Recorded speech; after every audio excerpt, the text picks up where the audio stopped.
Olá, seja muito bem-vindo e muito bem-vinda ao FITalks, o podcast mais completo para quem quer mergulhar no universo dos fundos imobiliários. Aqui você encontra conversas exclusivas com gestores mais influentes e relevantes do mercado, análises profundas, insights valiosos e tendências que vão transformar a maneira como você investe. Prepare-se para explorar as melhores estratégias e levar o seu conhecimento para o próximo nível. Vamos juntos? Sou Maria Fernanda Violatti, muito conhecida por Mafê, analista CNPI, especialista em fundos listados, e eu vou conduzir esse papo de alto nível aqui com esses convidados de peso. Bom, no primeiro episódio do FITalks, a gente vai falar sobre o cenário atual dos fundos imobiliários e as suas perspectivas para 2025. E para isso, teremos a participação de André Freitas e Marcelo Weinstein.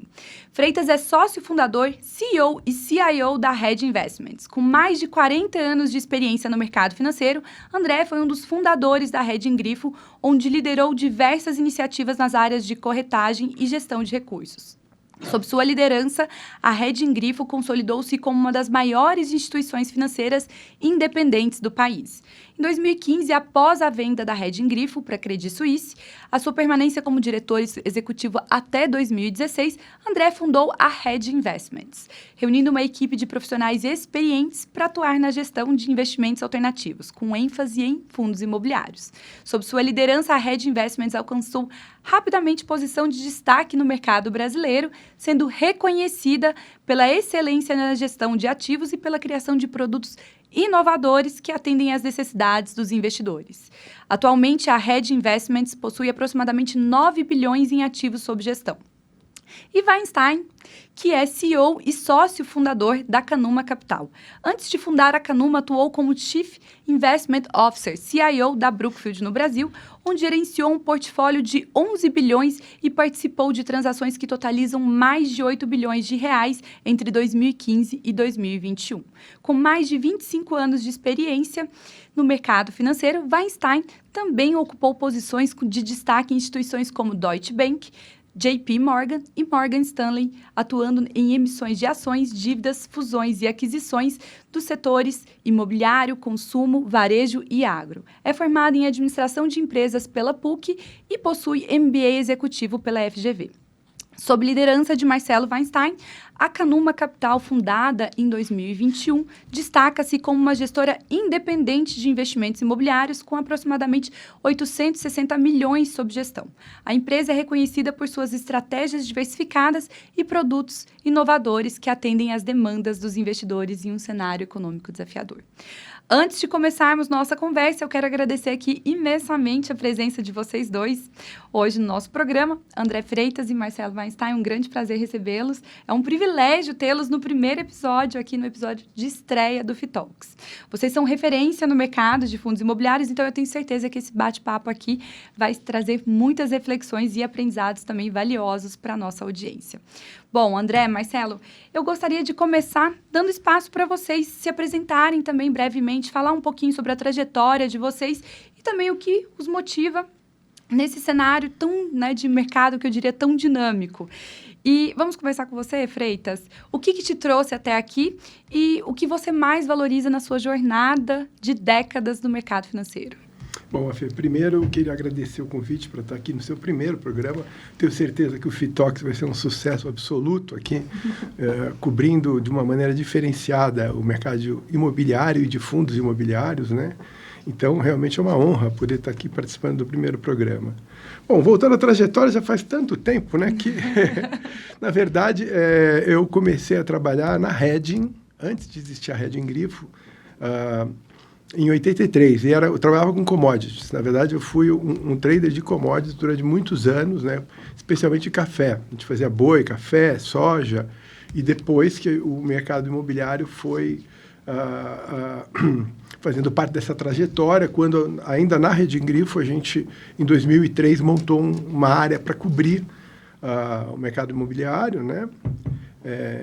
Curioso, porque o mercado imobiliário é um evento de liquidez. Ou você vai resgatar os seus recursos em algum lugar para comprar um imóvel, né? Ou você vai justamente vender um imóvel e ter recursos para ser aplicador. Então, a gente, quando estava montando o private da Redding Grifo, a gente resolveu ter uma área específica de real estate para fazer assessoria mesmo. No princípio, não era para fazer grandes produtos ligados ao real estate. É para ter a conversa e estar próximo do cliente que estava com aquele evento de liquidez. Mas acabou dando certo, e a área começou então em 2003 para fazer desenvolvimento. A primeira coisa que a gente fez ali em mercado imobiliário foi desenvolvimento de residencial, tá? Então a gente fez 2 FIPs, um deles foi o primeiro FIP do Brasil, inclusive, em 2003, e aí que a gente virou para fundo imobiliário em 2006 só. E depois foi isso, aí eu acho que a gente foi construindo um caminho dentro do mercado de fundos imobiliários e estamos aí até hoje. Muito bom. Agora, Weinstein, conta pra gente também um pouco sobre a sua experiência também com transações aqui de grandes portfólios. Como que isso moldou a sua visão, principalmente pensando aqui para fundar a Canuma Capital? O que te levou a fundar?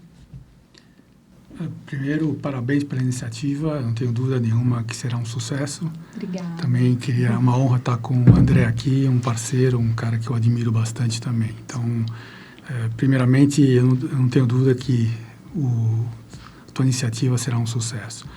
Sim, você acho que já descreveu rapidamente a minha carreira. Na realidade, você até eu sou mais velho do que você disse, porque na realidade eu tenho também quase 40 anos, né, de mercado, mas comecei no mercado financeiro, né, como investment banker, né, como fazendo fusões, aquisições, emissões de ações para grandes empresas no Brasil, até que eu fui convidado por um dos meus principais clientes que eu atuava no Brasil e nos Estados Unidos. Eu trabalhava muito para a Brookfield, daí fui convidado pela Brookfield para me tornar o CEO no Brasil. E não pude falar não, foi um convite de um cliente que era muito importante, que eu já estava fazendo alguns projetos para os Estados Unidos, mas com relação ao mercado brasileiro. O que me trouxe, na realidade, a criar a Canuma foi, na realidade, minha vida inteira, eu sempre trabalhei com investidores estrangeiros, né? Então, até fundar a Canuma, sempre atuando em emissões internacionais e transações no Brasil. E depois, na Brookfield, também só atuando com mais de 200 investidores institucionais, sempre falando com investidores de fora. Mesmo quando eu era do mercado financeiro, eu fui analista também de sell-side, sempre com investidores estrangeiros, nunca com investidores brasileiros. Então, eu acreditava que estava na hora de o que eu aprendi na minha trajetória, eu gostaria de fazer a mesma coisa para investidores brasileiros. Essa foi a razão pela qual eu tive essa iniciativa de criar a Canuma para atender investidores brasileiros. E o que me trouxe a pergunta também que você me falou sobre a experiência de ter feito grandes transações, realmente, não somente as grandes transações, porque a gente aprende em grandes transações, coisas que eu fiz de bilhões, mas também coisas de 100 milhões, de 50 milhões, de 150... Todas as transações são, no final das contas, são relevantes em termos de aprendizado.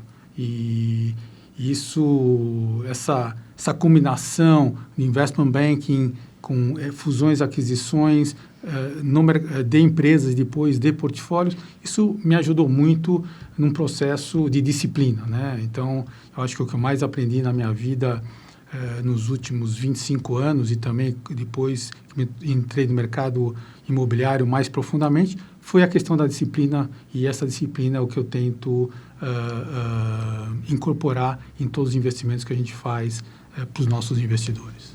Excelente, muito inspirador ouvir aqui a história de vocês. Muito bom, eu tenho certeza que também isso já trouxe aqui, né, já instigou a nossa audiência. Mas vamos mergulhar aqui no nosso assunto do nosso episódio de hoje, que é o cenário atual dos fundos imobiliários e também as perspectivas para a classe em 2025. Então, muito bom, mais uma vez, excelente recebê-los aqui, muito obrigada. Bom, pessoal, o IFIX, o índice dos fundos imobiliários, ele encerrou 2024 com uma queda acumulada de 5,89%, situando ali aos 3.116 pontos. Esse desempenho representa o terceiro pior da história do índice, superado apenas pelo índice em 2013, que foi uma queda de 12,61%, e 2020 com uma queda de 10,24%. Em setembro de 2024, a gente viu o IFIX registrando uma queda de 2,58%, que foi a mais acentuada desde outubro de 2022, revertendo, então, os ganhos acumulados do ano, né? Então, a gente estava vendo 2024 com um ganho positivo até setembro, onde a gente teve realmente essa inflexão aqui do IFIX. E apesar dessa recuperação parcial que a gente teve no mês de dezembro de 2024, que foi impulsionada principalmente pela busca dos dividendos, né, os investidores buscando ali captar dividendos mais robustos, o índice não conseguiu reverter, então, as suas perdas acumuladas ao longo do ano. Então, com isso, fatores como a elevação da taxa de juros Selic, incertezas fiscais e pressões inflacionárias contribuíram, então, para esse, eu diria, desempenho negativo do índice em 2024. Na visão de vocês, eu queria entender quais são os fatores que mais contribuíram para essa performance negativa e como que os investidores podem transformar esse aprendizado em estratégias eficazes para aplicar em 2025. O que vocês acham? Já tem alguma possibilidade de vislumbrar algum sinal de recuperação em 2025 para o índice? Bom, eu acho que vai depender um pouco da condução da política monetária a partir de agora, né? A gente está com duas altas já contratadas, vamos dizer assim. O Roberto Campos Neto, ao sair na última reunião do Copom, não ele, vai o Copom inteiro, porque foi unânime, né? Eles já deixaram pré-contratado aí 1% de aumento no final de janeiro e 1% a mais de aumento para março. Uhum. Então, a gente já sabe que a taxa de juros vai chegar a 14,25 e, se houver coerência, ela deveria talvez subir um pouco mais, entendeu? Uhum. Coerência no sentido... eu não acho que as taxas de juros deviam estar onde estão, mas coerência no que foi escrito e dito na ata da última reunião, aonde você não vai ter uma alta tão acentuada como essa e logo depois começar a baixar. Então, no mínimo, a manutenção no 14,25, mas muito provavelmente, normalmente, ele vai diminuindo até parar, né? Então, eu acho que as expectativas de mercado aí estão em torno de 15. Como você destacou aqui, Mafê, eu acho que a gente teve, assim, 2 ou 3 momentos no ano que são muito diferenciados. Se você for pegar até março, quem liderava os investimentos eram os fundos imobiliários, né? Pegando todas as classes de ativos no Brasil. Isso ocorria por quê? Porque a expectativa que se tinha para o ano de 2024 era uma expectativa de terminar a Selic a 9, né? De terminar com o dólar a 4,95. Se você for pegar a pesquisa Focus de abril, de 5 de abril, por exemplo, do começo de abril, você vai ver que a perspectiva era bem favorável. Então, por isso que os fundos estavam liderando. Isso começa a mudar quando o Roberto Campos, em Washington, faz uma declaração, numa reunião, acho que do FMI, onde ele fala que acabou o guidance, porque ele vinha cortando os juros, né? Ele vinha cortando 0,5% por reunião. E aí ele faz essa declaração, logo em seguida vem uma reunião do Copom de abril, do final de abril, que ele corta em vez de 0,25 e aí parou, né? Então, isso mudou a expectativa. Mas se você avança e vai para agosto, 4 meses depois, você vai ver que não tinha mudado muito a expectativa do dólar. A expectativa, quando você falava assim, que é um indicador interessante que tem na Focus, que é o IPCA para os próximos 12 meses. Em abril, ele era 3,73. Em agosto, ele era 3,75. E o dólar já tinha dado um spike. O dólar, em agosto, chegou a bater 5,86. Muito rápido. Depois ele caiu de volta, tal. Mas já havia um outro cenário completo, né? Se você for ver, inclusive, é curioso porque você sai de 10,75 na Selic, quando ele faz o discurso dele lá de Washington, e depois você baixa 0,25 para 10,5, só que era 10,75 com viés de baixa, né? E você vai para 5 meses depois, quando você chega em dezembro, agosto, você ainda está estável, né? Você vai para 10,75 com viés de alta. Então, em intervalo de 5 meses, você saiu do 10,75 e voltou para o 10,75. Só que um é o viés de baixa e outro é o viés de alta, né? Que eu acho muito rápido para você mudar tudo isso. Então, eu acho que, sinceramente, é uma opinião que eu tenho compartilhado com as pessoas.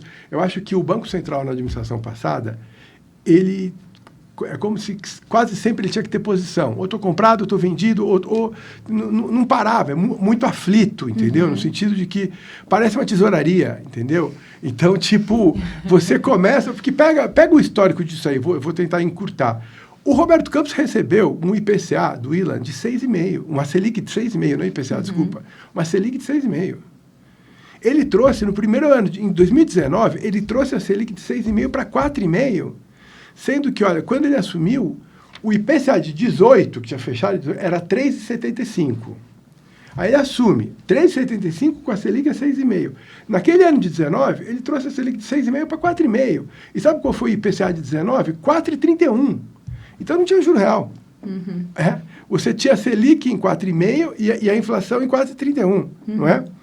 E isso, por isso que a Bolsa subiu 37% em 2019, fundo imobiliário 36,5%. Então, o tempo inteiro, o que tinha que ter feito ali? Ali, para mim, já foi o primeiro erro. Ali tinha que ter bem devagar. Já estava em 6,5%, já era uma das taxas mais baixas. 6,5% contra 3,75%, poxa. Você tinha 2,75% de juro real entre IPCA e Selic, né? Não, aí levou a 2, mas 2, tudo bem, vamos até tirar do contexto, porque era no meio da pandemia, todo mundo meio desesperado, não sabia o que fazer, mas foi um exagero trazer para 2. Mas o que ele ia fazer se ele já tinha trazido tão rápido de 6,5 para 4,5? 6,5 já era uma conquista, né? A pessoa, se a gente tivesse uma Selic de 6,5 hoje... A gente já está feliz, a gente né? já está muito feliz, né?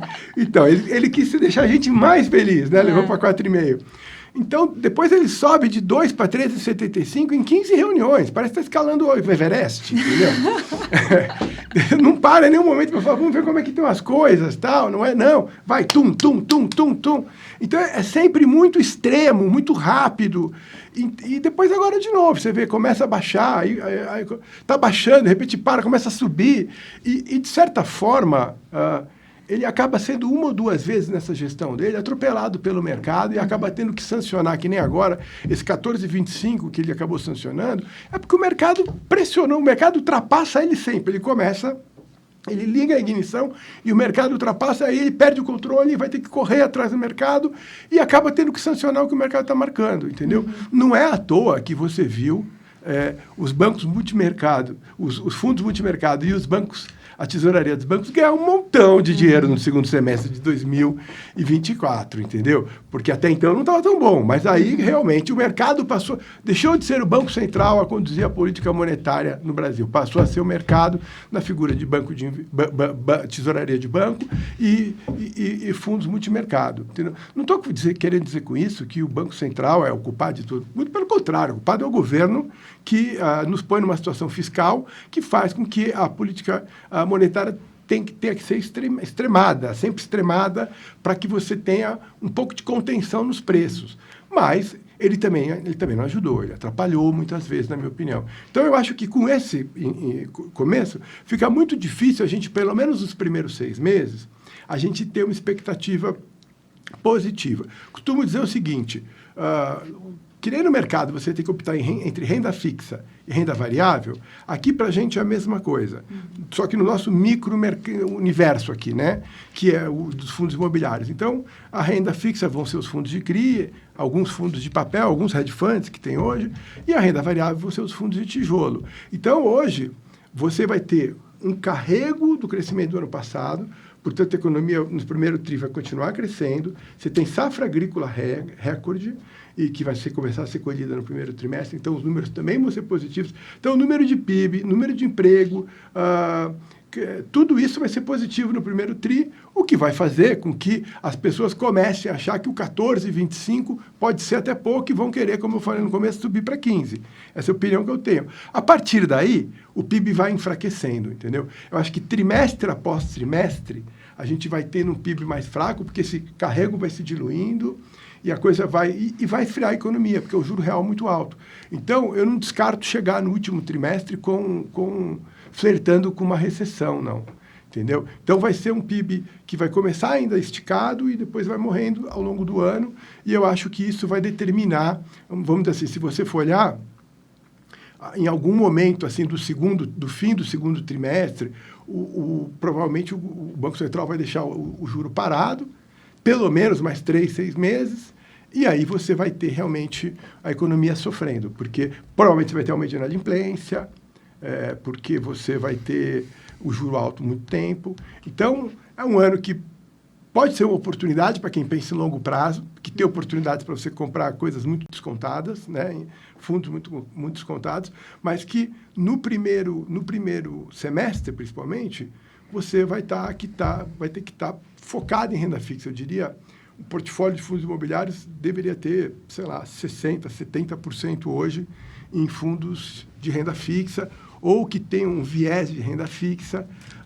para você ser mais defensivo nesse começo de ano. Muito bom. E na sua visão, Marcelo, como que está a sua expectativa para 2025? Eu compartilho também com o André. Veja bem, não tem ativo real que resista ao que aconteceu em 2024. Né? Você teve o juro da NTN-B aumentando 200 bips, 2% em um ano. Você viu a pré-fixada abrir 300 a 350 bips, 3,5%. Então, não existe em nenhum lugar do mundo, né, onde ativos reais resistam a situações adversas de juros. Isso aconteceu nos Estados Unidos em 22. Não esqueçam disso, né? Então, a taxa de juros lá era 0, o TIP estava 0, até negativo, foi para 2, que é a nossa NTN-B, e o 10 anos era 2, bateu 4,60. Né? Então, não tem o que resista a isso. O que mais me preocupa é a questão hoje da curva de juros. Né? Você tem 12,25, mas você tem 15,5 de pré-fixado. Enquanto a gente não vislumbrar uma reversão dessa expectativa da curva longa, eu acho que vai ser difícil os ativos reagirem. Né? Não esqueça que ele começou a reagir no segundo semestre de 23, porque você tinha 13,75, mas você tinha uma taxa de juros pré-fixada a nível de 10 a 11. Ficava 10,5, 10 a 7, 10,7, ou seja, a curva estava invertida. Hoje, mesmo com 12,25, você ainda tem uma taxa, você tem uma curva ainda com um prêmio muito grande. Quando você tem uma taxa muito alta, que é 12,25, e tem um prêmio na longa muito alta, alguma coisa está errada. E o que o Freitas falou, o problema não é somente, o problema é o quanto se gasta e qual é o compromisso com o modelo econômico de déficit e redução da dívida em relação ao PIB. Para 25, veja bem, vamos contar aqui 3 cenários. Vamos pensar em 3 cenários. Um mais otimista. Aquele otimista que ninguém vai achar... Se alguém falar que isso vai acontecer, então vai falar que eu sou louco. Que também a probabilidade é muito baixa de acontecer. Temos hoje 2,25, sobe 100. E vamos supor que não tem que subir mais, porque é contratada, mas o Banco Central é baseado em dados, né? Baseado sempre em dados macroeconômicos, e ele pode tomar a decisão de mudar. Da mesma que o André falou que ele muda rapidamente, ele pode mudar e falar, não, essa probabilidade é baixa, ficar em 13,25. A segunda cenário, vamos supor que seja ir para 14,25, o que está dado, em teoria está dado. E qual o terceiro cenário? O que o Freitas falou também, 14,25, e por algum motivo tenha que subir mais ainda, que é o que a curva está indicando. O primeiro cenário, que é uma probabilidade muito baixa, hoje, em teoria, ela é muito baixa, mas não é impossível. Se isso acontecer, nessa primeira, não tenho dúvida que a gente vê os papéis, os ativos reagindo. No segundo cenário, não dá para reagir muito, né? Porque quando bater 4,25, apesar que Freitas, a gente também olha sempre a curva longa, mas o investidor tradicional de varejo, às vezes nem sabe que é uma taxa longa. Ele vê o Selic, imagina, bateu 100, depois vai ter que subir mais 100, porque quando bater 14,20, por que eu vou estar comprando ativo? Então, o segundo cenário, que é o mais provável, olhando para o que o mercado está precificando, é um cenário até que otimista, que o mercado está precificando que vai acima de 14,25. Se isso acontecer, mesmo assim, vai ser difícil reagir nos primeiros 3 ou talvez nos primeiros 6 meses. Agora, se acontecer o terceiro cenário, tiver que ter mais um de 100, ou mais uma de 50, não sei qual o tamanho, porque hoje é difícil falar, aí eu acho que nós talvez vamos ter que, existe o risco de voltar um pouco, porque a gente viu aquela situação que a gente viu em dezembro, que foi horrorosa, onde a gente, no pior momento de dezembro, a gente, né, todo mundo olhava e falou, o que está acontecendo? Os ativos de real estate, os ativos fundos imobiliários estavam derretendo e todo mundo se perguntando qual era o fundo do poço. A única coisa que eu tenho, assim, a gente fala muito de cenário, a única coisa que eu acho que a gente tem que ter em mente é que o que foi testado em meados de dezembro de 24, né? Eu falei 24, anteriormente também, que foi o pior momento, foi acho que 13, 14 ou 15 de dezembro. Naquele momento, a gente viu que as coisas ficaram... houve uma situação muito estranha de mercado, onde pela primeira vez, eu não vi isso, eu tenho uma certa idade, eu nunca tinha visto fundos de papéis sendo tradeados a 20% do patrimônio, a 80% do patrimônio. Eu nunca tinha visto isso, tá? Eu não, tá? Então, me surpreendeu fundos de papéis batendo 20% de deságio. E também vi alguns papéis que tinham sido feitos follow-ons ou IPOs recentes sendo tradeados a quase 25%, 30% de desconto em relação ao que aconteceu há um mês atrás, né? E que a hora que você calculasse o valor implícito dos ativos, alguma coisa estava muito errada. O que eu quero dizer com isso? Que mesmo num cenário pior, eu acho que o fundo do poço, que foi no final de dezembro, mostra que a gente tem um downside risk nesse nível de preço que não é muito alto. Não é 10%. Porque se tiver 10%, veja bem, eu sempre digo para todo mundo que às vezes eu tenho a chance de conversar, se você acredita que essa curva de juros está certa, se alguém acredita que essa curva de juros, nós teremos 15%, a curva está dizendo que nós vamos ter 15% de taxa de juros nos próximos 10 anos, certo? É isso que a curva está dizendo. Ela está precificando um juros real em quase 10%, né? 9,8% em 25%. Se isso for verdade, mas vamos falar que seja no longo prazo, seja verdade que você hoje, você pega seu dinheiro, você vai e compra um fundo de pré-fixado a 15% ao ano. Exemplo. Se você acredita que isso vai ser realidade no futuro, ou seja, a taxa Selic não vai cair, não vai voltar abaixo de 12,25, eu acho que a melhor, se eu como investidor, se eu acreditasse nisso, a primeira coisa que eu faria era ir para ativos reais. Porque é insustentável. Eles têm valor intrínseco, né? Para mim é insustentável uma economia ter taxa de juros de 7%, 8% ao ano de taxa de juros real, que hoje está sendo dado, 7,75%, 7,50%. Eu acho que eu não consigo ver uma economia sobreviver numa situação dessa. Então, eu preferiria ter ativos reais em vez de estar no mercado financeiro. Não estou falando para estar 100% em ativos reais, mas uma parte significativa. Então, eu acho que, resumindo, tem vários cenários, não é fácil, mas eu acho que o nosso downside risk, nesse momento, ele se provou que ele não é tão grande como já foi no passado. Perfeito, acho que até acabou antecipando aqui duas perguntas, acho que a discussão foi muito boa, que uma era sobre realmente, né, a questão da taxa de juros real, então estava envolvido isso aqui, acho que ficou bem claro aqui a visão de vocês e realmente os patamares atuais são patamares que não são sustentáveis a longo prazo e essa visão também realmente do ativo real acho que é muito importante. E outra visão era sobre essas distorções do preço, né, do valor da cota no secundário em relação ao valor patrimonial e que realmente a gente está observando.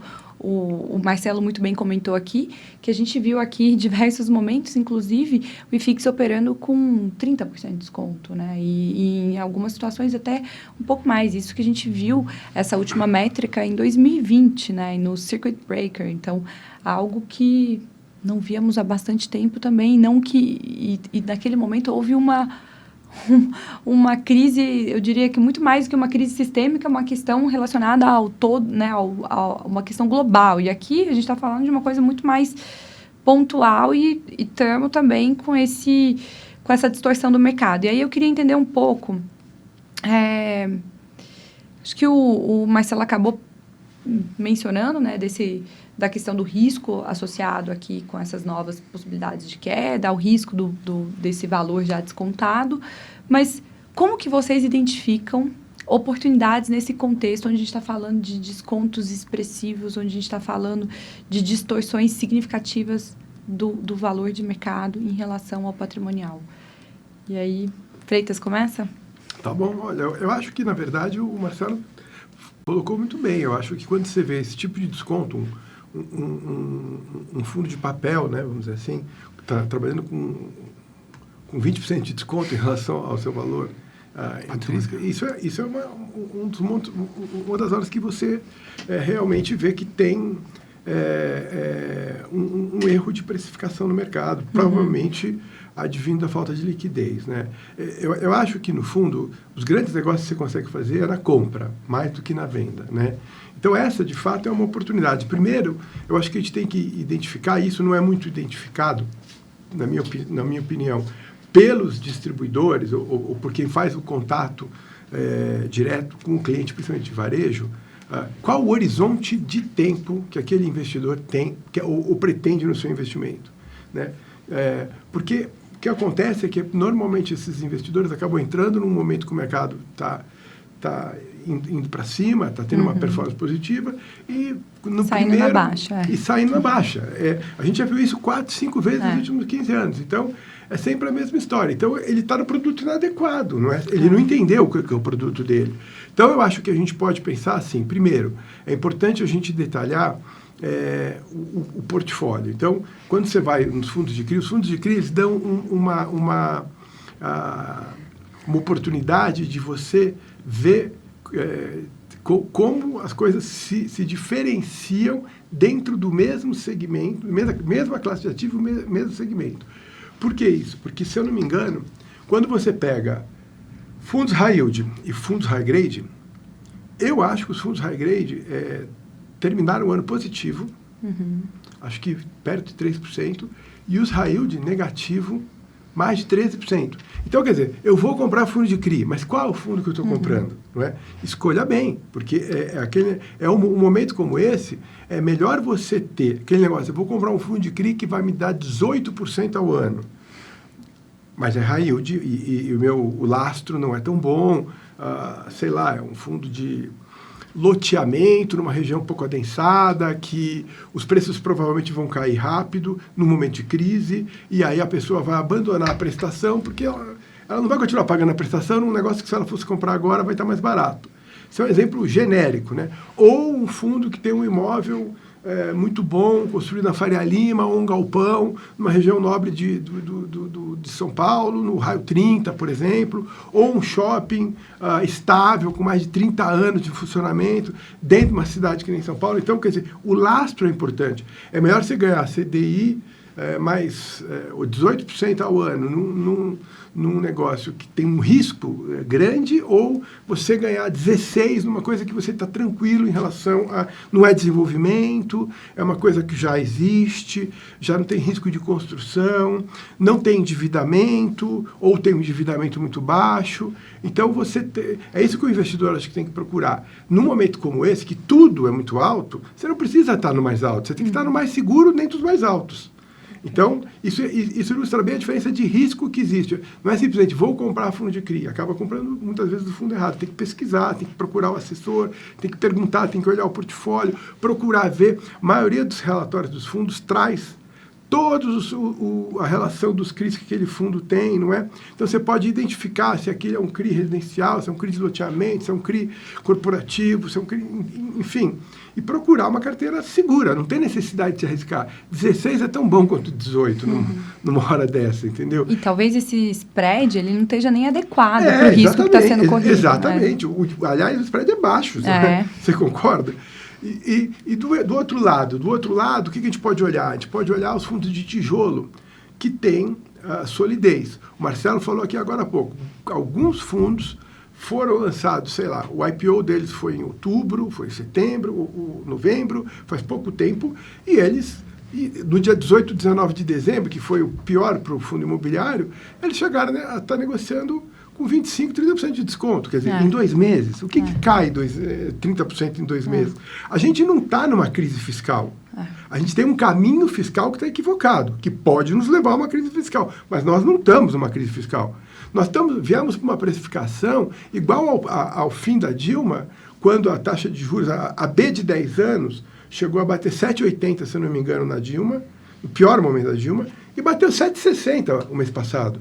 Quer dizer, então pondo a gente no mesmo patamar, depois da Dilma, depois que ele bateu 7,80, o PIB brasileiro nos 3 anos seguintes caiu 8,25%.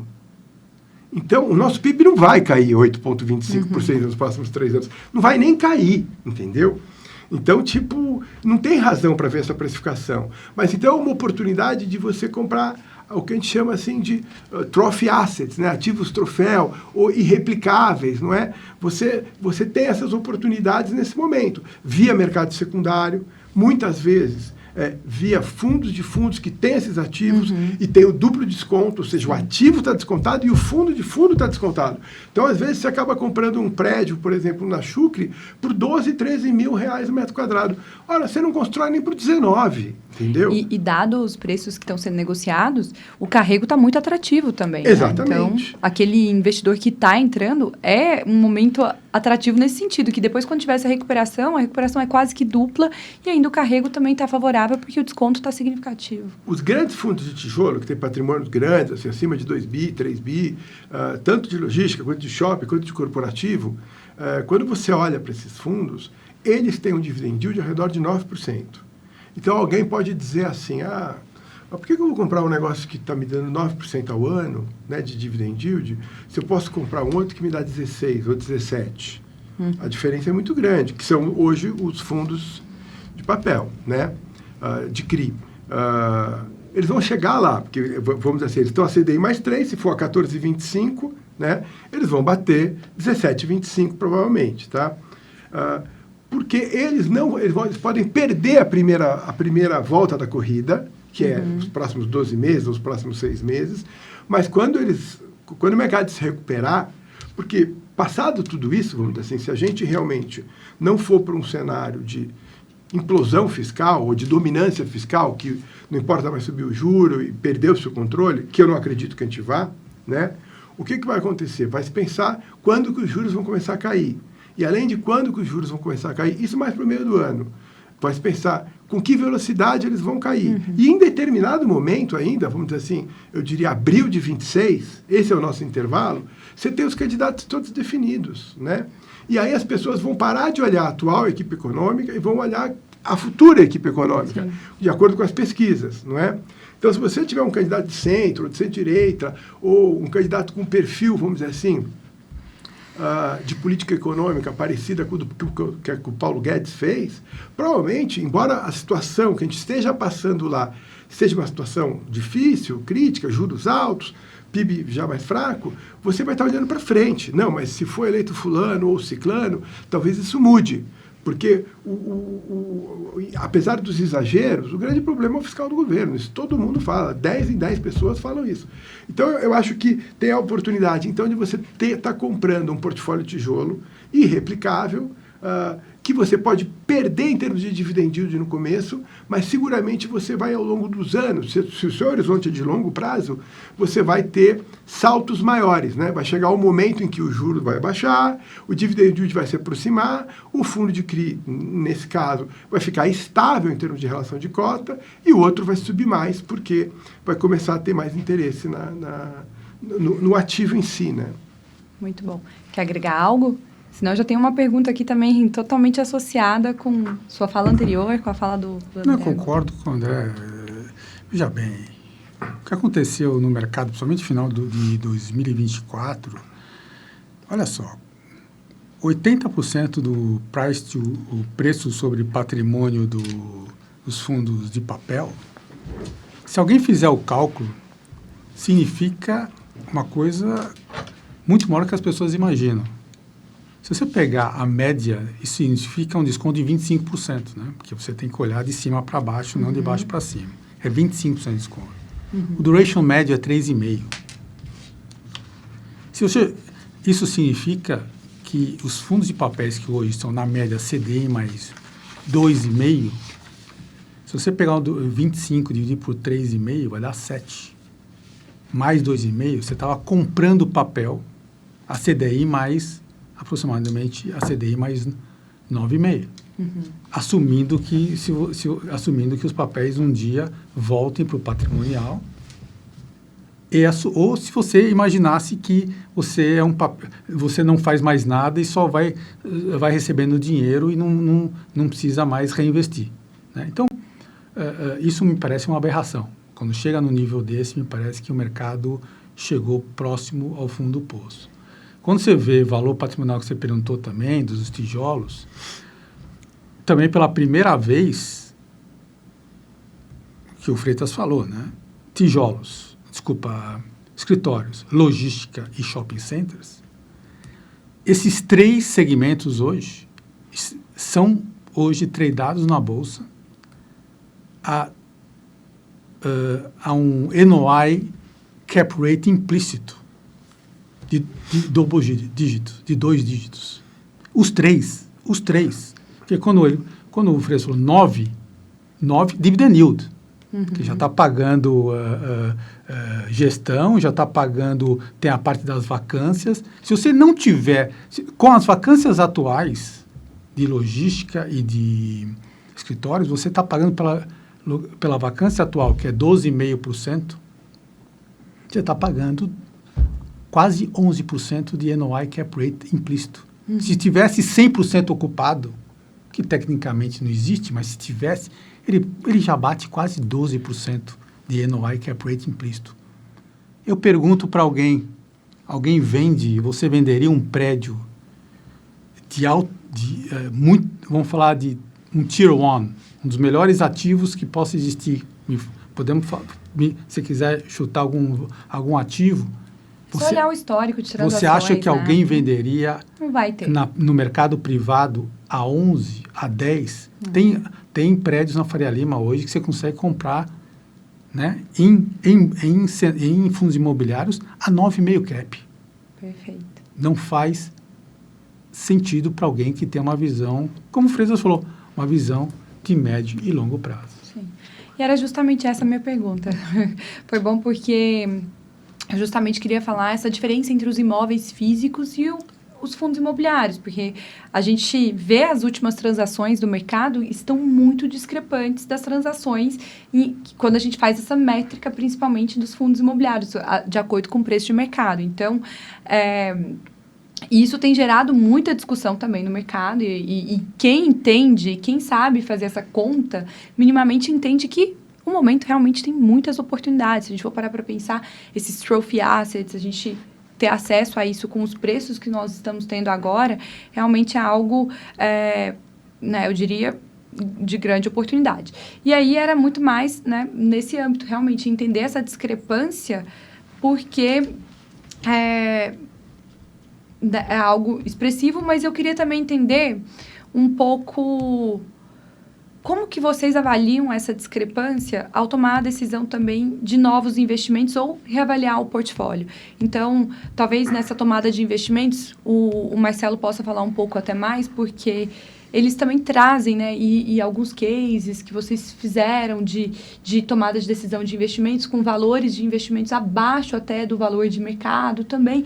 E aí estou mudando até o tópico, não estou falando exatamente da cota do fundo imobiliário, mas aí eu já estou falando dos imóveis para essa tomada de decisão do investimento dos imóveis e depois puxar com o Freitas aqui como que essa discrepância, já olhando na cota, como que fazem essa questão relacionada com essa reavaliação de portfólio, porque isso acaba trazendo um impacto negativo para os fundos, né? A gente está vendo aí vários fundos reavaliando os seus portfólios com impacto negativo, com valor patrimonial também caindo. Então, queria puxar aqui perguntas distintas, mas, Marcelo, se você puder falar um pouquinho.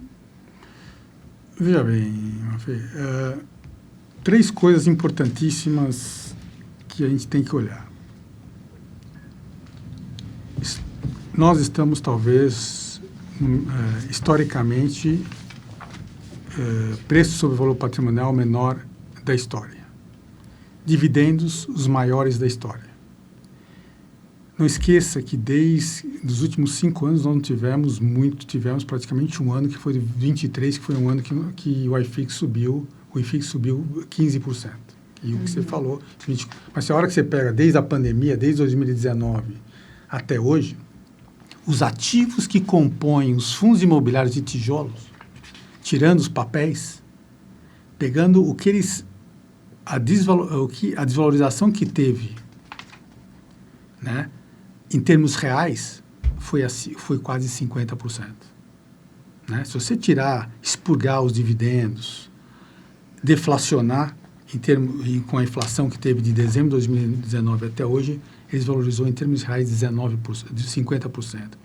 E o quarto item, que eu falei 3, mas tem 4, que eu me lembrei agora do quarto, é que eles estão muito abaixo do valor de reposição. Eles estão entre 25% a 30% dos valores de reposição. Vou te dar uma ideia, acho que o Freitas falou sobre Zucre Zaidan.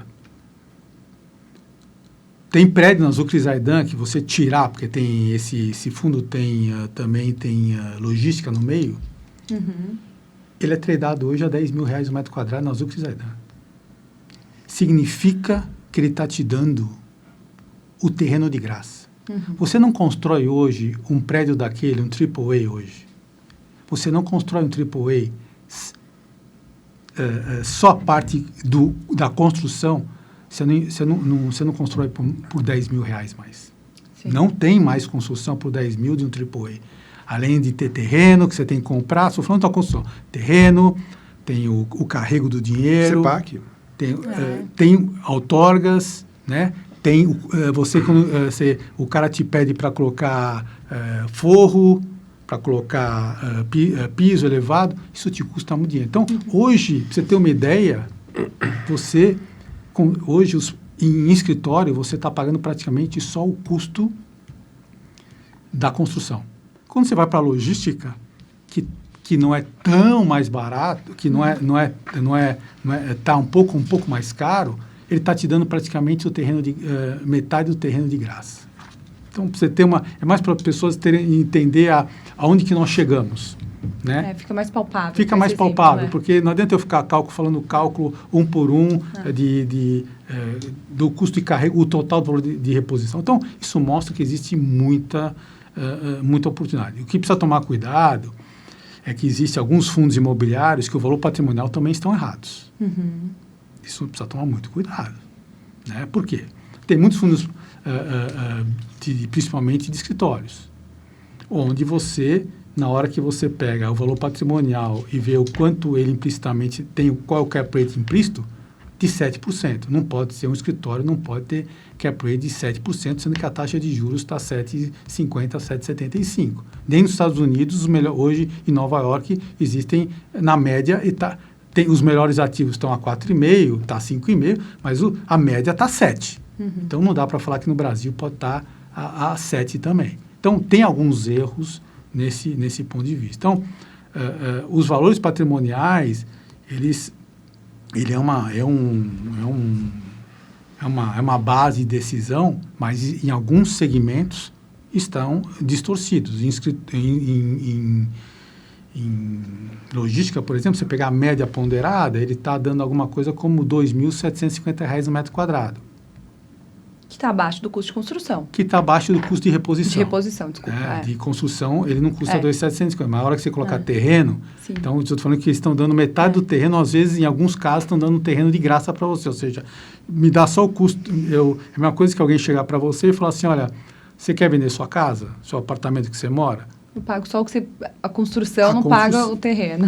Exato, isso não... Então, a diferença entre o valor do mercado privado e do mercado público hoje está muito mais favorável para comprar mercado público. Vou dar uma ideia de um dos ativos que nós temos, né, do nosso hedge fund. Ele tá marcado a 17.250.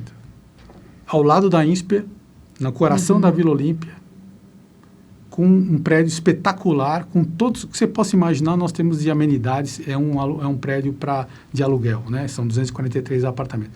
Na hora que bateu em dezembro, quando bateu o nosso papel na mínima histórica, é a mesma coisa que você está comprando um apartamento decorado, mobiliado, com todos os serviços que você possa imaginar, academias de primeira linha, tudo que você quiser, coworking, beach tênis, o que você quiser. por menos de R$12 mil o metro quadrado.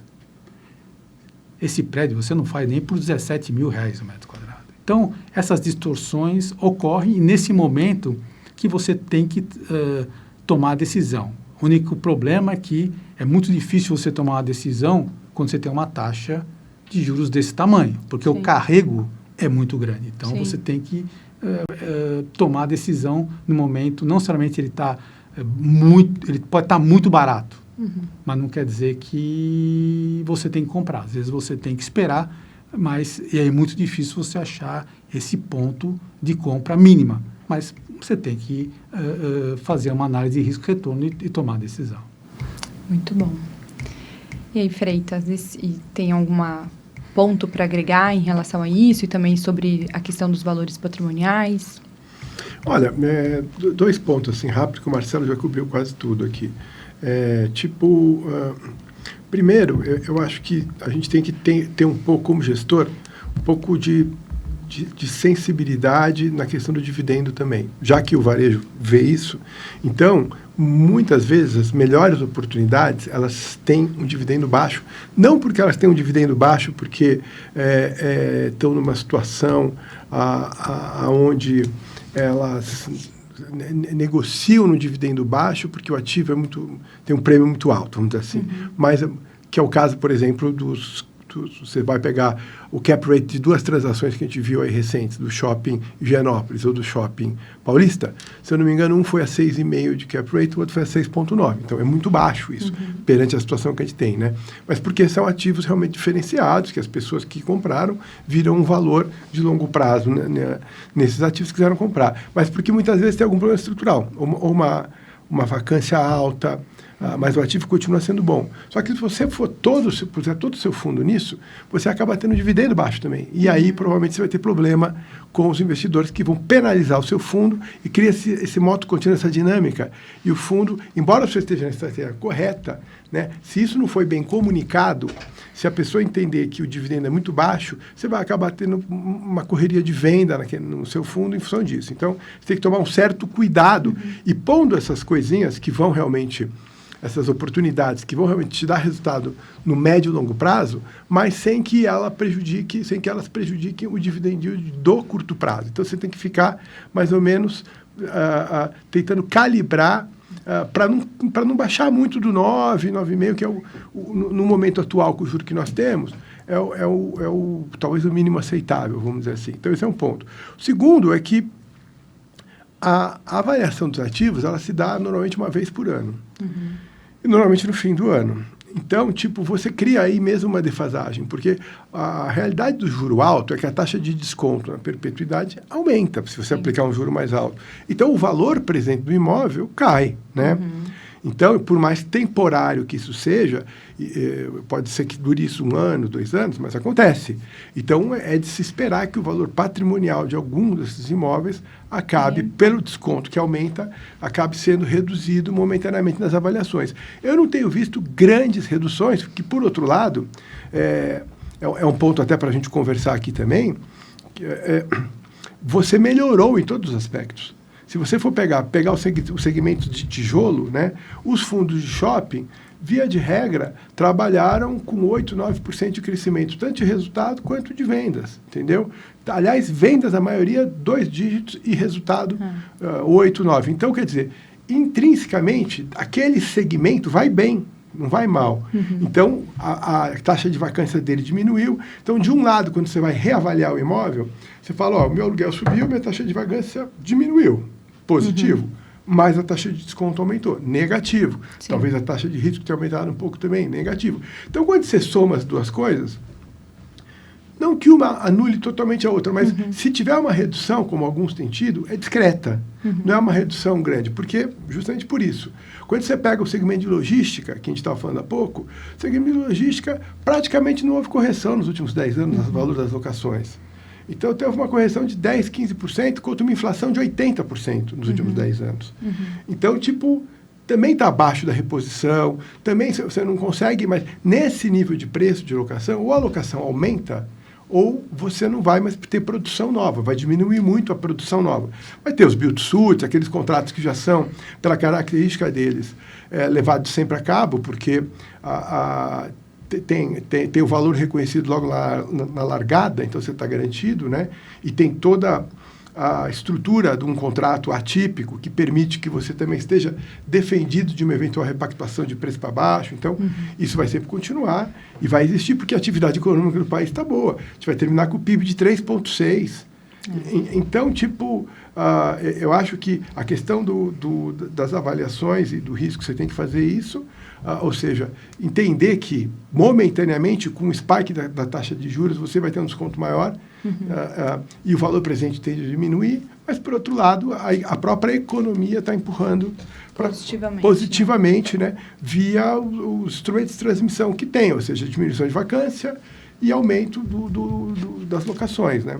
E é isso que a gente está vendo. A gente viveu uma situação inusitada porque você tem um país que cresce 3,6%, os principais segmentos com uma performance positiva, até, de certa forma, refletida no PIB. Isso porque você tem aumento de massa salarial, diminuição de desemprego, é recorde, o desemprego 6,1%, é o menor desemprego da série histórica. Aumento de massa salarial, você teve realmente nenhuma dificuldade em repassar inflação e mais do que inflação para os salários. Então, você tem mais gente empregada que ganhou mais. O dissídio foi maior do que a inflação. Então, você tem aumento de massa salarial. E é isso que faz com que o nosso PIB esteja onde está. Então, a economia está bem. Os fundos estão refletindo o inverso do que o portfólio que eles têm está performando, né? E você tem a questão de expectativas, são sempre as expectativas, né? Isso que eu falei há pouco, quando eu falei, você saiu de 10,75 com viés de baixa para 10,75 com viés de alta e fez esse desastre todo, né? Então, eu acho que está faltando aí um equilíbrio, esse equilíbrio ao longo do tempo sempre vem, né? Tanto que mesmo nesse dezembro, você viu 18, 19, tanto a Bolsa quanto os fundos imobiliários caírem rapidamente, né? Em algum momento acho que dia 18 de dezembro, ou 19, os fundos imobiliários naquela hora estavam caindo 13,80 no ano. Terminaram o ano com 5,80, ou seja, nos últimos 10 dias de dezembro, recuperaram em V, assim. Foi né? Uma recuperação, uma inversão. Ali. Porque era um negócio de liquidez, tem muito isso. O fundo imobiliário, infelizmente, tem baixa liquidez. Sim. E se você não dimensiona de acordo os seus investimentos, o pessoal fica um pouco nervoso para liquidar e a porta acaba ficando estreita, não é? Perfeito. E até falando dessa questão da baixa liquidez, até por ser uma característica da classe, a gente não vê a presença tão, eu diria, tão direta e tão constante como em outras classes de ativos, como, por exemplo, as ações, né? Então, as empresas listadas, a gente vê bastante institucional investindo. E aqui, nos fundos imobiliários, a presença do institucional ela é relativamente mais tímida, né? Se a gente comparar. E aí, o ponto que eu queria falar é que quando a gente viu o ano passado essa mudança de humor do mercado, quando a gente viu essa queda expressiva do índice do IFIX, a gente começou também a perceber que o institucional começou a ganhar uma certa, ainda tímida, eu diria, né, que não tem uma relevância tão grande, mas aumentando a sua participação na classe aqui. Eu sei que tem o fator liquidez, que é realmente decisivo para que a gente pudesse ter um institucional, principalmente até o gringo, né, olhar para a classe com mais, eu diria, facilidade de entrada e de saída, porque a dificuldade é a saída, né? Então, assim, muitas pessoas falam, poxa, e eu já tive com grandes gestores também de fora, olha, não dá nem para a gente olhar, porque aqui, se a gente tem uma mudança de direcionamento, a ela tem que ser fracionada, algo que não faz sentido, nem olham, né? Então, eu queria entender... e uma das grandes partes que a gente sabe que a classe é reconhecida é pela questão das isenções, do benefício aqui da isenção do imposto de renda para a pessoa física. E eu queria entender um pouquinho, né, de como que vocês enxergam a classe em relação à participação de institucional, como que, né, existe aqui para vocês alguma atratividade no setor que possa eventualmente possibilitar uma maior participação, ou essa questão da liquidez ainda é um gargalo, é um calcanhar de Aquiles aqui que impede mesmo que o institucional entre com maior presença? Marcelo? Acho que o Freitas tem até mais experiência que eu para falar sobre os institucionais. Eu vou dizer, colocando alguns tipos de institucionais, né? Fundos de pensão. Eu tenho dificuldade de ver, eles tentam, entram, mas você nunca vê um capital maciço. Por quê? Porque é a mesma desculpa de sempre, né? A mesma questão da taxa de juros, né? O cara, ele não quer, ele prefere estar numa zona de conforto e não investir em um ativo desse porque ele tem a taxa atuarial dele. Então, eu não vejo, sempre que você vai falar com um cara desse, nunca vejo dinheiro relevante entrando. Vai entrando um pouco aqui, um pouco lá, mas nada relevante, nada que vai fazer mudança significativa. Outro institucional que você pode falar é investidor estrangeiro. Esse eu digo para você que não vejo... Aí você tem vários tipos de investidor estrangeiro. Você tem investidor estrangeiro, os fundos mútuos, né, que investem na Bolsa, esses têm um problema que é liquidez, né? Você tem uma liquidez, no melhor momento você tinha liquidez aqui de 300 milhões de reais, agora caiu para 210. 300 milhões de reais não é... É muito baixo. É muito baixo para esses caras entrarem. Para você ter uma ideia, você pega a empresa de propriedade de Estado na Bolsa, tem 100 milhões de reais, pelo menos, de uma Alus, tem mais de 100 milhões de reais de liquidez diária, né? Então, eu não vejo esses caras, porque esses caras realmente precisam de muita liquidez, porque eles têm chamada de capital e precisam ter liquidez. Eu tive muito na frente desses caras quando trabalhava no investment banking, e liquidez é a primeira decisão básica na tomada, fator básico na tomada de decisão. Então, acho muito improvável. Aí você vai para aquele institucional, o estratégico, né? O investidor estratégico. Eu acho que também tem problema, que esse cara prefere comprar diretamente e sair usando o mercado. Talvez agora seria o momento, né? Porque agora tá muito mais barato, mas e aí tem que fazer uma oferta para comprar, e aí ele vai querer comprar, o investidor estratégico, ele quer comprar somente, eu que tive do outro lado como investidor estratégico, financeiro estratégico, quero comprar sempre muito abaixo de valor de reposição. E aí vem uma oferta, acho improvável os investidores venderem, se tiver que fazer uma assembleia, se tiver que, em algum fundo, necessitar a chamada de investidores, eu acho improvável aceitar, porque eles vão querer comprar na bacia das almas, e acho que vai ser difícil os investidores aceitarem. Então, eu acho que a liquidez responde por si. Acho difícil, tomara que eu esteja totalmente errado, mas eu acho que esse é um mercado, hoje, ainda é um mercado de varejo, e mesmo quando a gente tinha taxa de juros baixa, né, aí os ativos, o que acontece? Os ativos de fundos imobiliários ficam caros, e aí ele também não vai querer comprar.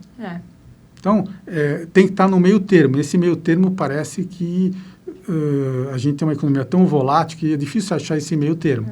Então, eu não consigo ver esse pessoal entrando de forma relevante. Pode entrar aqui, pode entrar lá, mas não de forma relevante. Concorda, Freitas, também? Eu acho que sim. Eu acho que eles nunca foram grandes investidores nesse mercado, né? Eu acho que deve ser menos que 20%, né? Sim. O grande investidor ainda é a pessoa física. Sim. Eu acho que o que aumentou de institucional um pouco foram alguns fundos, mesmo fundos multimercado, sim, ou fundos de ações, comprando a classe de ativo, fundo imobiliário, né? Então, eu acho que eles não vão realmente...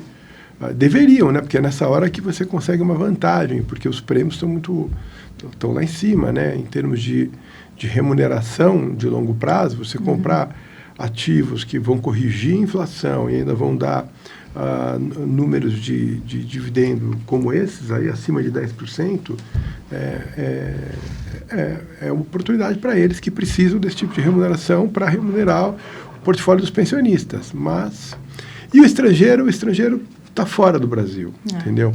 Você viu a saída de dinheiro da Bolsa no ano passado, acho que foi mais de 32 bi de reais. Então, tipo... E olhando a longo prazo, assim, sua visão é que também é algo que é difícil de se desenvolver para que a classe se torne atrativa? Ainda faltam, quais são os gargalos aqui, além da liquidez, né? Que é algo... Olha, eu acho que aí tem alguns gargalos estruturais do Brasil. A gente não é investment grade, né? Nem vai ser nos próximos anos. A gente tem esse risco latente, né?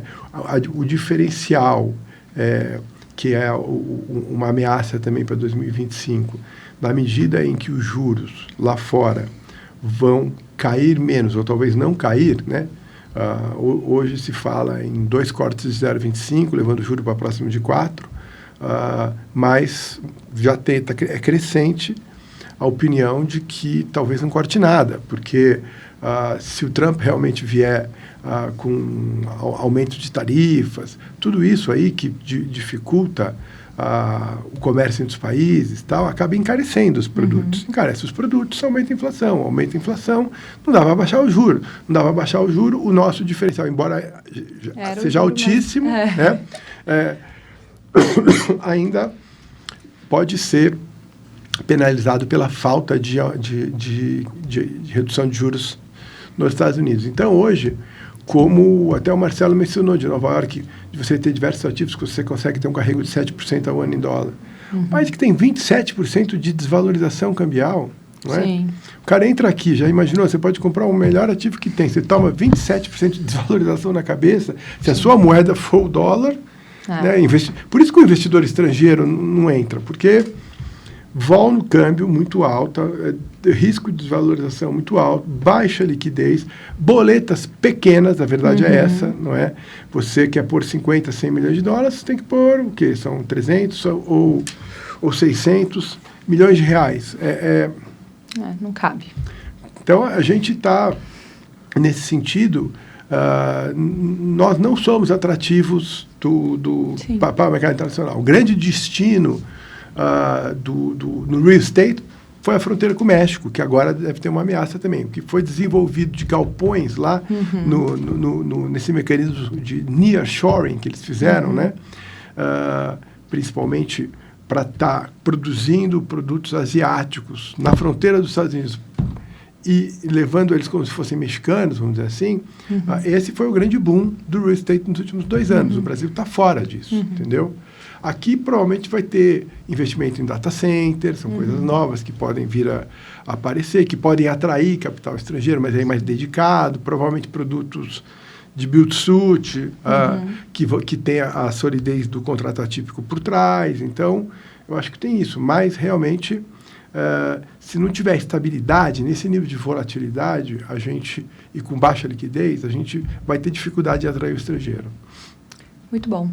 Agora, entrando aqui num tema sensível, delicado, que muita gente acaba não entendendo muito bem, que é a questão da alavancagem nos fundos imobiliários. Então, principalmente quando a gente está falando desse cenário de taxa de juros elevada, é um tema que se torna mais crítico. E eu queria entender qual que é a visão de vocês em relação aos níveis atuais de endividamento de alguns segmentos dos fundos imobiliários. Você acha que existe algum risco relevante para algum segmento específico?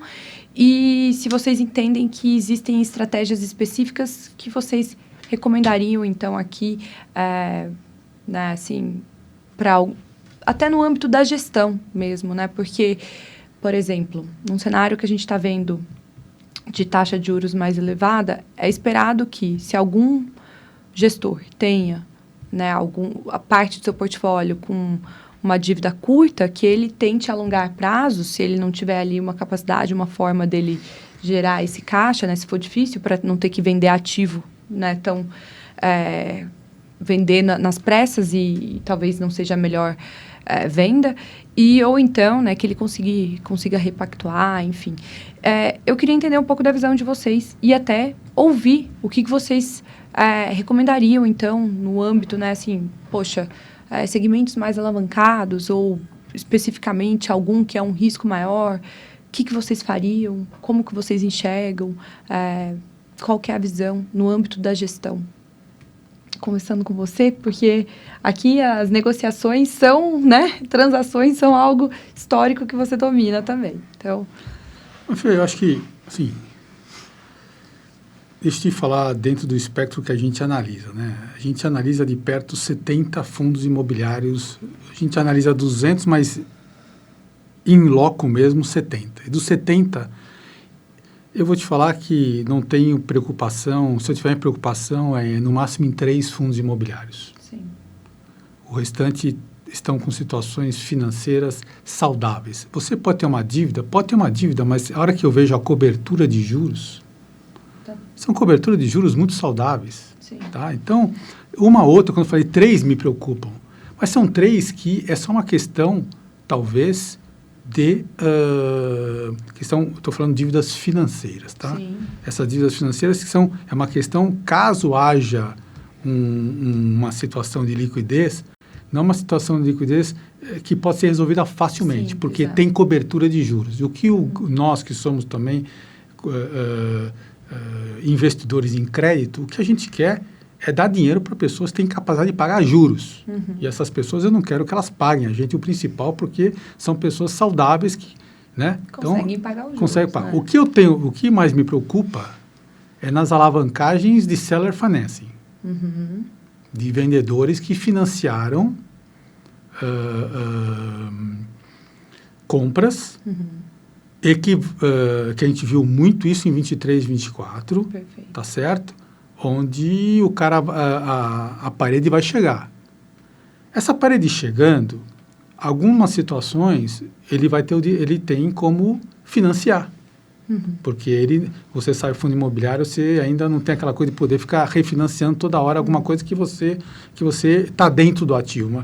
Você refinancia o que tem lá dentro refinanciado já, mas alguma coisa que não está sendo financiada, você não pode financiar. Mas esses ativos, quando você for pagar com o financiamento do vendedor, você vai lá e pega dinheiro.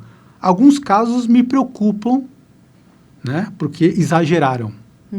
Mas na média, eu não tenho muita preocupação. Eu acho que todos vão sobreviver. Né? E algum segmento específico que você viu que o instrumento de Sellers Finance foi utilizado com maior frequência e que traz maiores preocupações? Sim, eu vi muito disso em shopping centers, mas shopping centers estão muito desalavancados. Os fundos imobiliários de shopping centers estão muito desalavancados. Não tem, você fala qual que você se preocupa, tem ativos, se tiver algum problema, tem ativos para vender e para resolver o problema de curto prazo. Então, não me preocupa. Mas eu não gosto dessa modalidade onde os investidores, às vezes, não sabem que existe uma parede que vai vencer, seja em 12, 24 meses, e também ele aumenta artificialmente o dividendo. Sim. Isso, eu tenho preocupação se os investidores estão cientes de alguns casos onde você vê o cara pagando 2 dígitos de dividend yield e quando tiver que fazer o pagamento, esse fundo vai pagar abaixo de 2 dígitos, vai pagar bem abaixo de 10.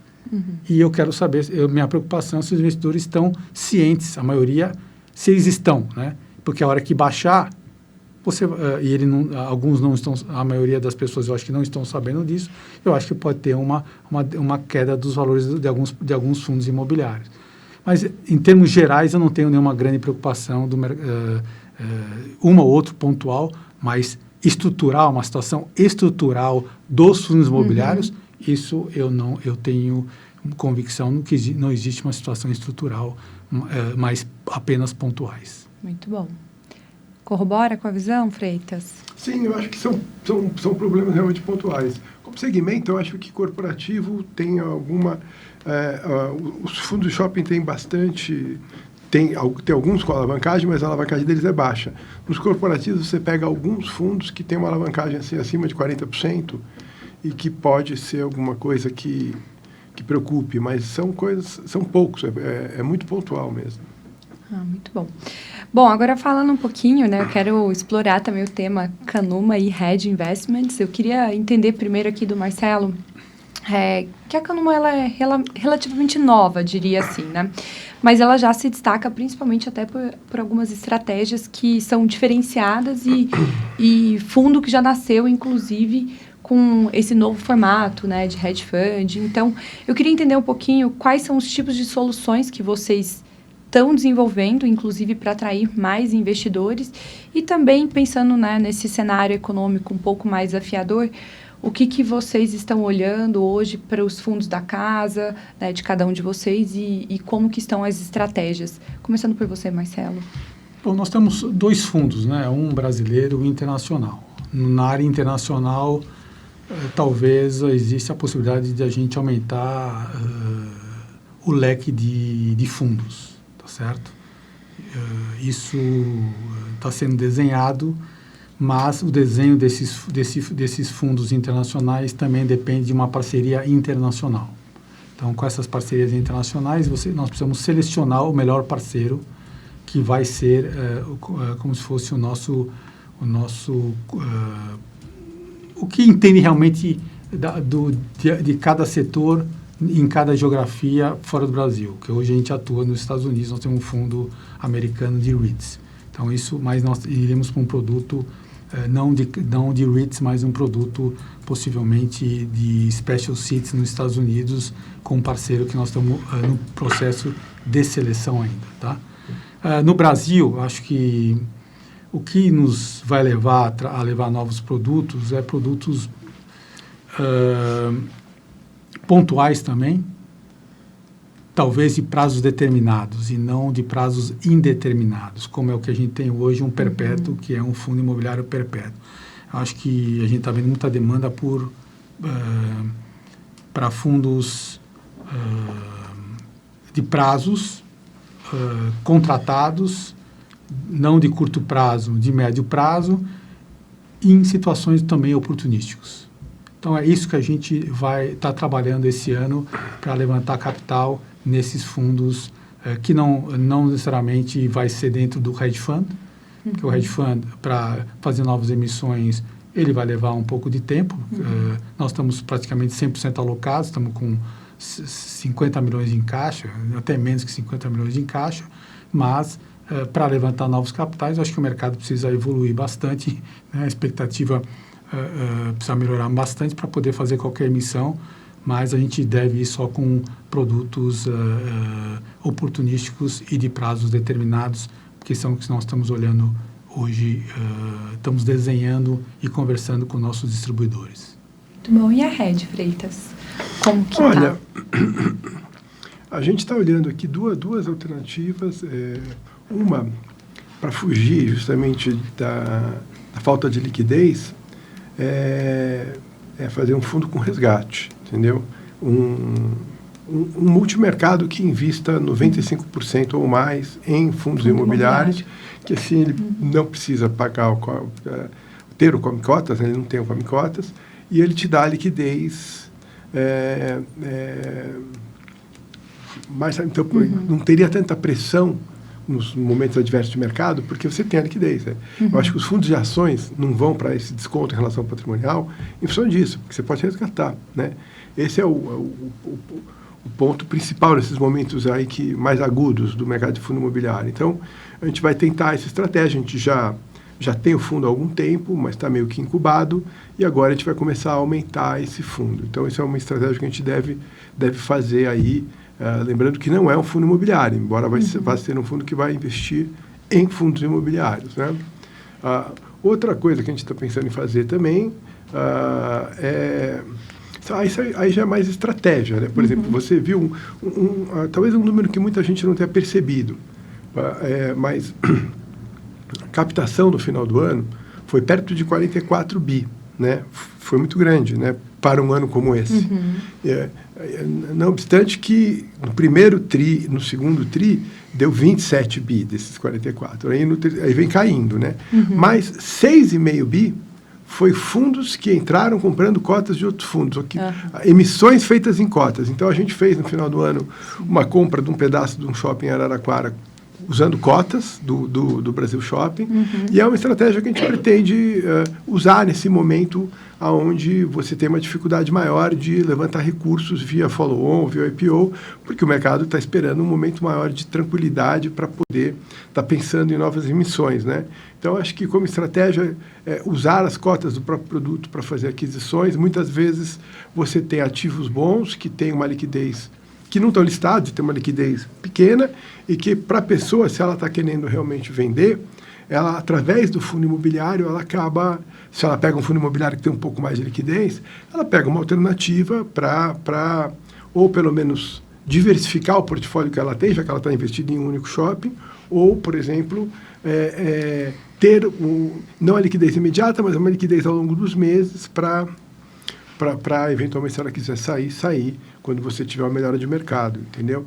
Então, eu acho que essas duas estratégias são estratégias que a gente está pensando.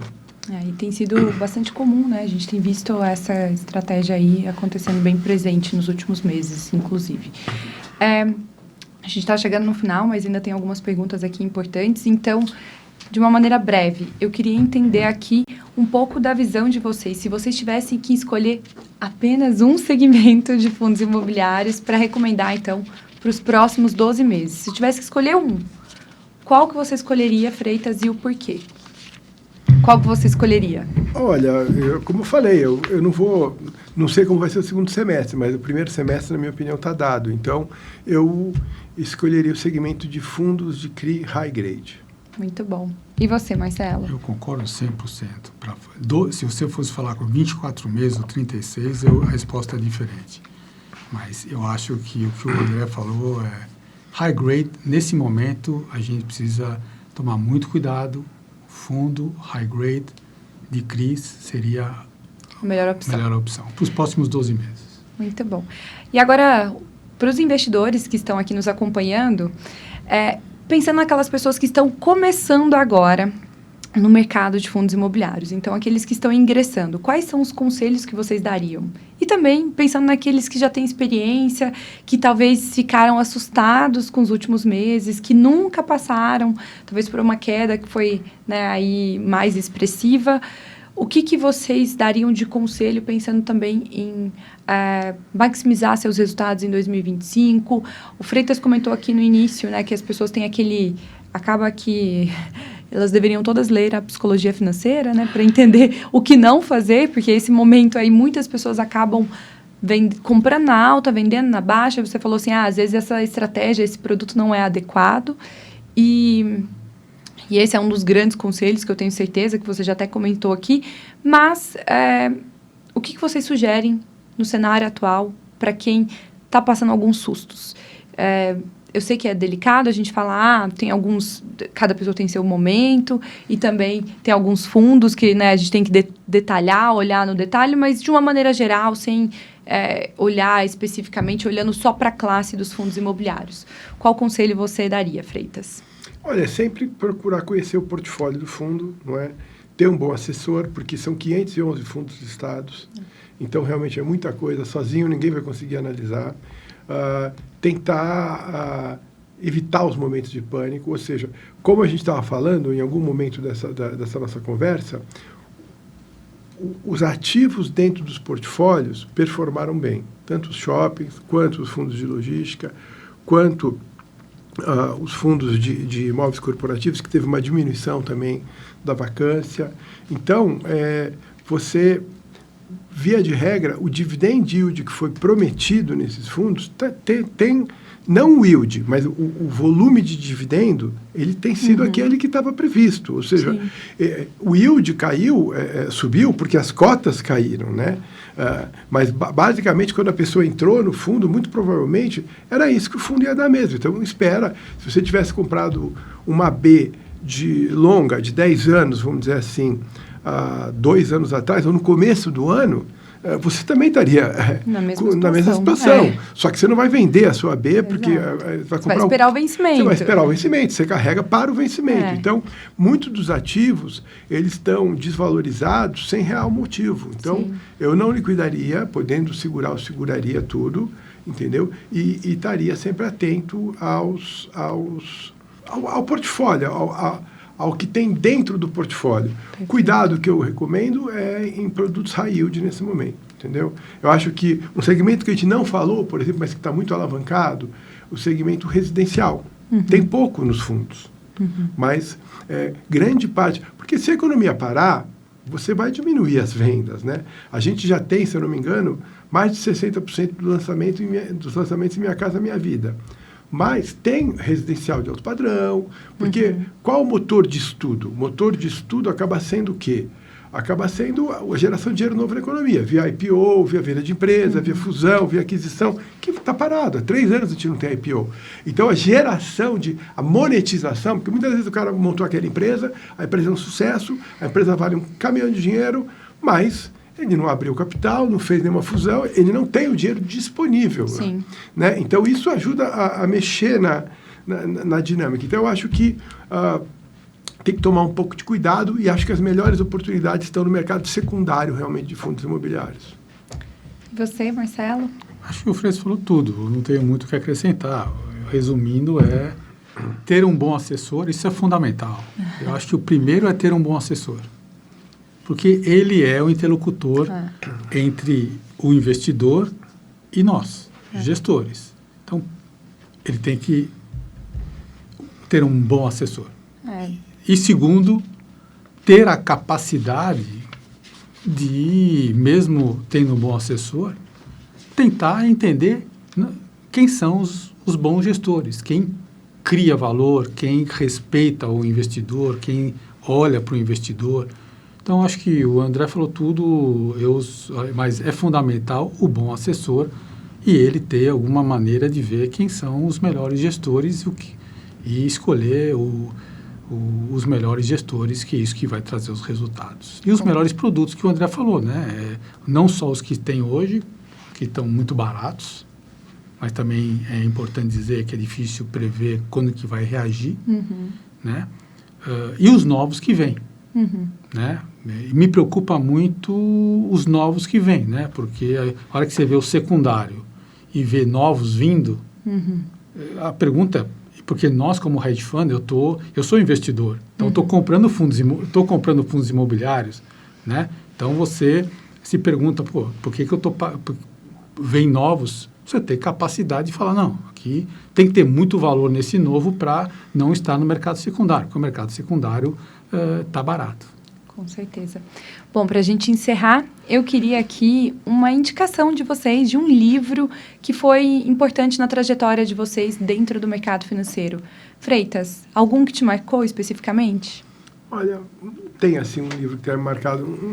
Um livro que eu vi que foi relançado agora, que é um livro de uns 15 anos atrás, eu acho, talvez menos, chama More Than You Know, que é um cara que chama Michael Mauboussin, que é um cara que traz exemplos reais de outras atividades para o mercado de investimentos. É um cara que trabalhou no Credit, acho que ele está no Morgan Stanley hoje, trabalhou na Legg Mason. Então, é um cara que gosta de escrever, é professor de Columbia, e ele te dá exemplos, tipo, do cara que aposta em cavalo, do cara que joga pôquer, de outras atividades. Ele tenta pegar percepções de como essas pessoas raciocinam nas suas decisões para aplicar elas nos investimentos. Os bons, tipo os bons jogadores de pôquer profissional. Então, ele acaba se tornando um livro divertido. Ele não é assim, não vou falar marcou muito, mas é um livro divertido e abre um pouco a cabeça da psicologia do investimento, como você falou agora há pouco. Muito bom. E você, Marcelo? Boa pergunta. Sim. Chama Rápidos e Devagar. Daniel Kahneman.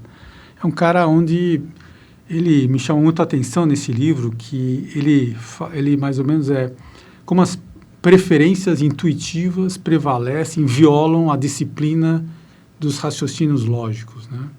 Ou seja, aquele cara que faz investimento muito na intuição e muito menos nos fundamentos. E que realmente muitas pessoas tomam essas decisões. Eu acho que quando eu vejo isso, eu lembro o que aconteceu agora no final do ano, no mercado de fundos imobiliários, eu lembro desse livro, né? Onde o cara vai lá, intuitivamente o cara fala, vende. Vende porque esse negócio vai vai cair demais, vai cair mais do que eu não tenho mais como... A intuição dele é venda. Às vezes ele acerta e às vezes ele erra muito. Eu gosto muito mais do meio termo, né? Não existe só uma decisão 100% fundamentalista, lógica. Você tem que ter sempre o intuitivo te ajuda. É uma combinação dos dois. Eu não sei se é 50-50. Eu, na minha prática, praticamente é quase 75 racional e 25 intuitivo, né? Então, esse livro quando eu vejo essas irracionalidades de preços caírem, por exemplo, preço dos fundos imobiliários de papéis caírem para 80% do valor patrimonial, me parece uma irracionalidade. Então, me vem a esse livro que eu li há algum tempo atrás. Excelente. 2 dicas de leitura, então, para vocês.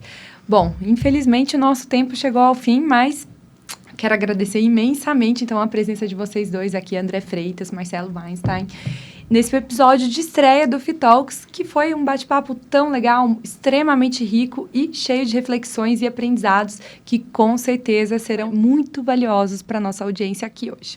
André, Marcelo, mais uma vez, muito obrigada por compartilharem aqui as suas experiências, também as perspectivas para a classe aqui dos fundos imobiliários, e eu espero que a gente possa repetir esse bate-papo em breve. Bom, para quem nos acompanhou, eu espero que esse episódio tenha ampliado a sua visão sobre os fundos imobiliários e também o cenário econômico para 2025. E claro, se você gostou, compartilhe com outros investidores e se inscreva no canal para continuar acompanhando os próximos episódios do FITalks. Muito obrigada e até mais!